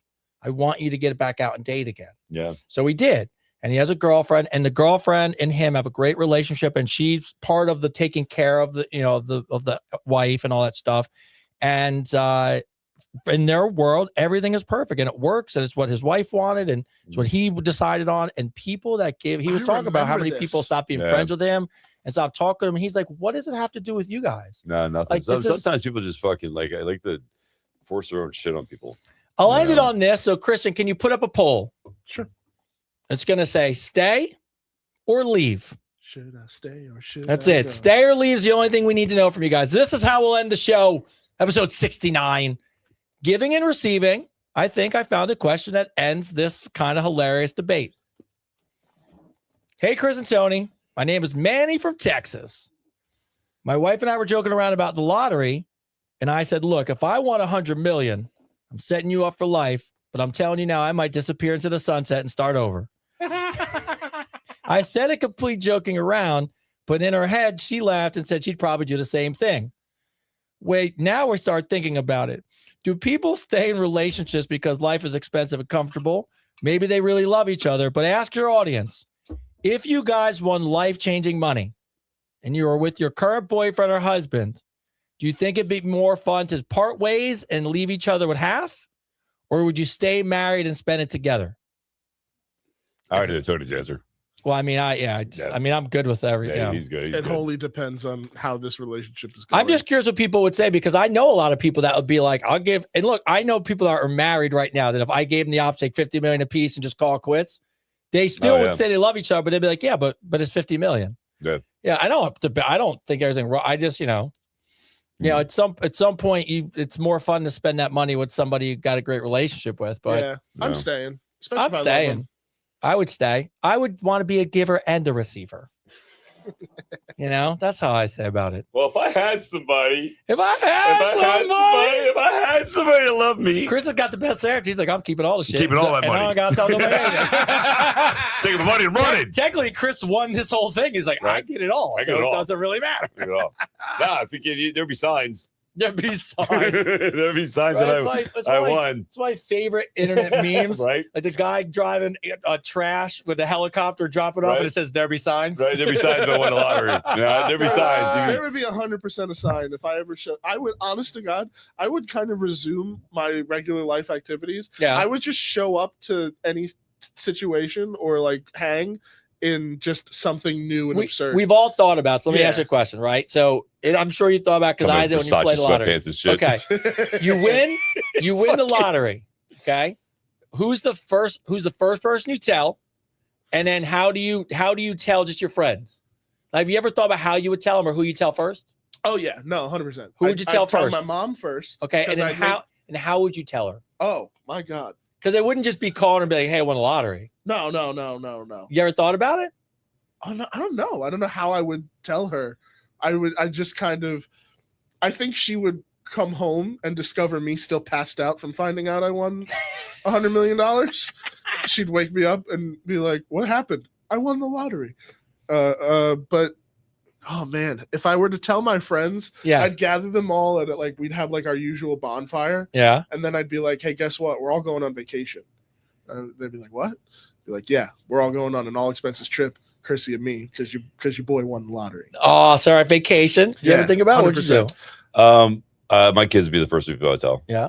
100% my kids. How would you, because that would be fun to I'm just thinking about telling Avery that you have $100 million. Like you could do that in so many cool ways. You know what? You know how I would show Avery and I would show Isaiah is I'd buy the house and I wouldn't even tell him I bought the house. You know, and that's I'd invite them both up and I'd be like, I dropped the keys in their hands. I'm gonna say no, so. By the way, you just have to get it. You'd have to give Isaiah a truck or car or something, just too in the driveway. Yeah, no, 100%. And then I would I would send invites out to you and all my friends on a vacation and somewhere exotic and tell you there's no excuse for showing up. Everything's already paid for. I got you Just covered. show the fuck up. And then you guys show up, and then you guys look at me like I'm fucking crazy. Like, why are we all here? And then I tell you that I now rule the world, and I've been evil mastermind this whole time. And been holding back for you guys. And then I'm gonna sit there with my cat and go, ha, ha, ha, ha, ha. No, just kidding. No, it's great. Cool. No. But I would definitely say that I invite all my friends if we could, but I wouldn't make a huge announcement about it. No. It would be the homies. Yeah. And then maybe occasionally I'd show up to a party driving the Ecto-1 from Ghostbusters, but that's about it. You know what the fuck would happen to me if I put out there that I won millions of dollars? Oh God. I'd have all these women going, that's my baby daddy. Oh, yeah, out of nowhere. Yeah. I would obviously I'd tell my wife first, but if just putting her aside for a second, because it'd be fun. And the first person I thought about, not her and Tyler, would be my brother. And I thought about this. I would love to just call him because we talk occasionally. But if I called him and said, hey, I need you to do me a favor. And he goes, what? I go, I need you just to quit your job tomorrow. And he'd be like, what the fuck are you talking about? I'd be like, I'm not telling you why, but you trust me, right? And I'd be like, quit your job tomorrow.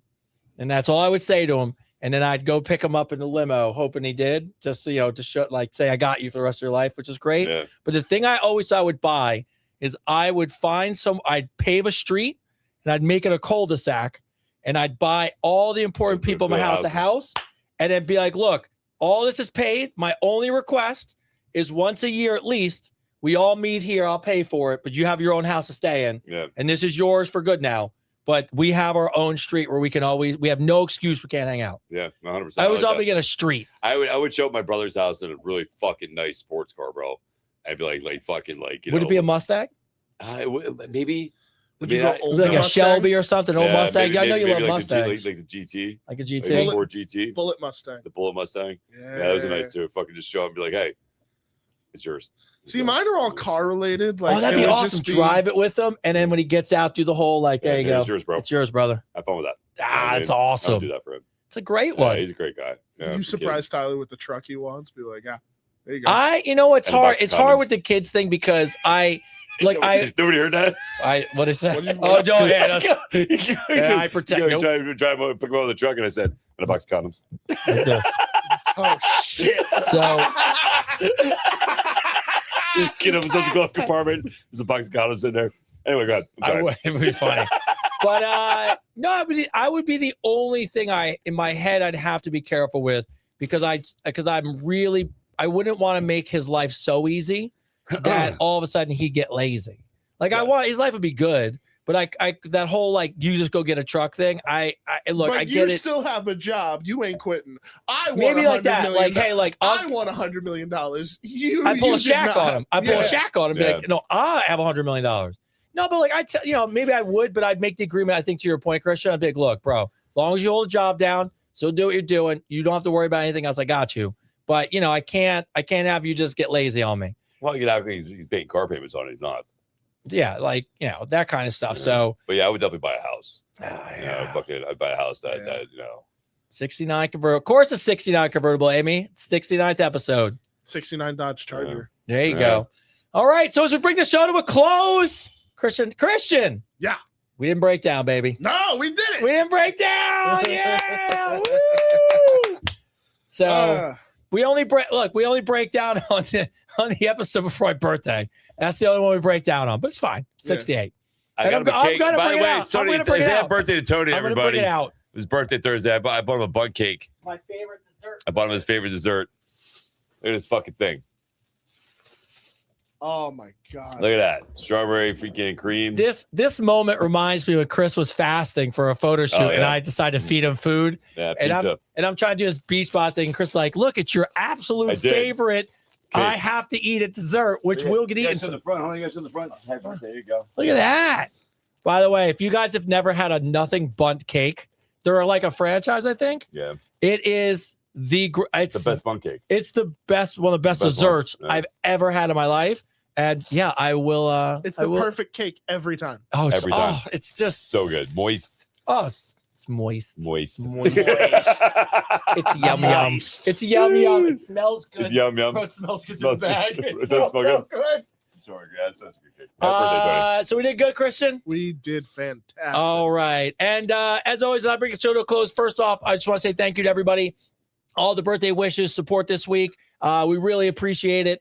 What's going on there, TikTok? To see you. I always love when people go, "Who's that dude you're talking to the whole time?" Because, like, I don't know, 69 episodes later, it's my co-host. By the way, it's Tony. Shout out, guys. Shout out. Looking behind the bag, I'm like, shout out.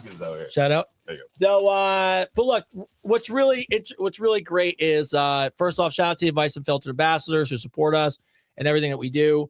But you know, it's because of you guys. The Signal award season's coming up. We have like guests, and we're going to be on podcasts, and there's cookbooks, and it's all well thought out. And I want everyone to know this. It's because we really do, from the very beginning, want to build a community that we could help. And as we go into 2026, we're so focused on that whether it's mental health, the show, a cookbook, coaching programs, it's just really being a community of people that support each other, because we really do appreciate and love how much you guys trust us with your questions and your stories and the things that you write in. The least we could do in life is give back to you as much as we can. And hopefully the more successful this show becomes, Chris says it all the time, we're going to be on the road. We're going to be taking this thing places. And then Netflix, if you're listening, we should be hosting shows on there soon. I'm just throwing it out there. Yeah, absolutely. But between all the cool stuff that's coming, we will never, ever lose focus that you guys are the most important things to us. And I actually was talking to a partnership, sponsorship thing for the podcast for me and Chris. And when a lady like gave me this whole thing, I go, it's not important to us. And she goes, what do you mean? I go, if it doesn't help the people that watch the show and it's not something they authentically believe that truly helps them in a way that we believe in it, I go, we're just not going to do it. And she was really taken back by it. And I just was like, I don't want to take cheesy angles. I just want to talk about honesty and how things work and how it could help people. And so hopefully more to come on that stuff. But it's my favorite day of the week because I always get to see my man. And it's the rare day I get to see him. And he brings me food, which is so fantastic. So outside that, to bring the show to a close, as always, the man who doesn't prefer 69s because he wants you to go to first so he can finish last. Of course. It must be amazing if people are like, I am a giver. Do people stop in the middle of giving you blowjobs and be like, can you growl deeper? I like how he talks about it like there's a line of people. I don't know. It's just one of those things. People a lot of people give me blowjobs. Do people just comments? Do you get a lot suggest otherwise? Do you get a lot of people that just want you to talk dirty just to hear your voice all the time? That's see. So I'm not asking anything that's not a real like. People like it's funny how people like they love when I go. That's what I'm saying. I could see somebody like truly like just in an all-out war with you in the bedroom going, growl.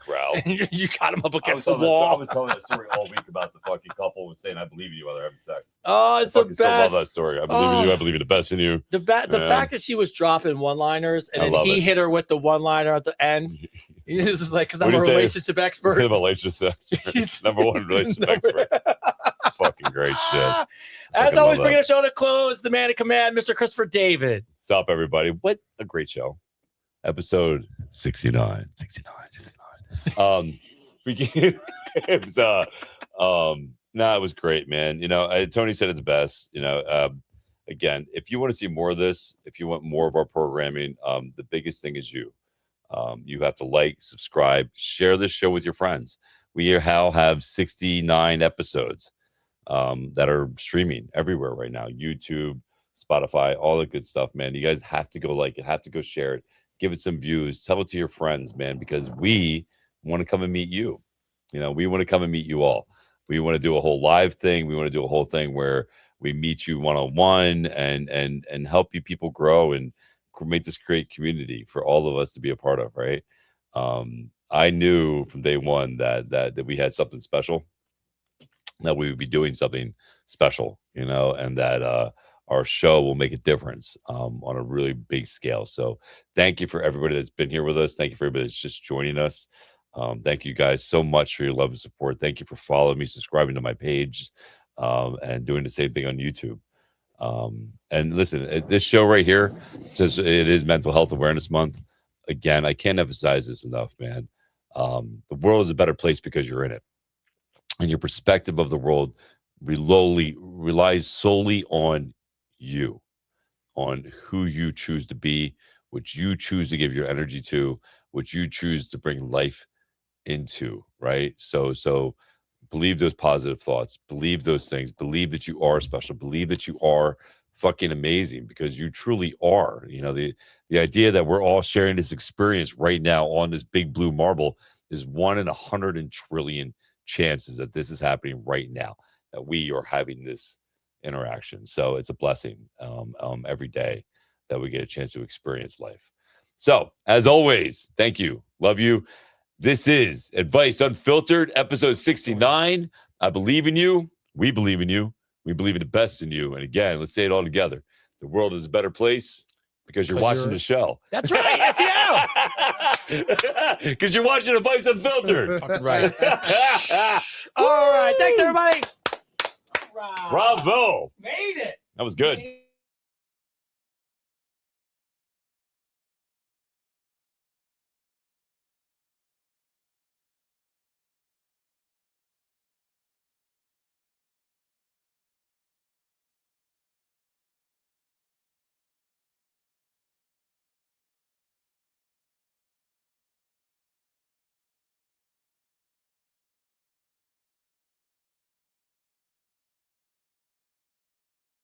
You're still here? Who, me? It's over. It's Go home. Go home now.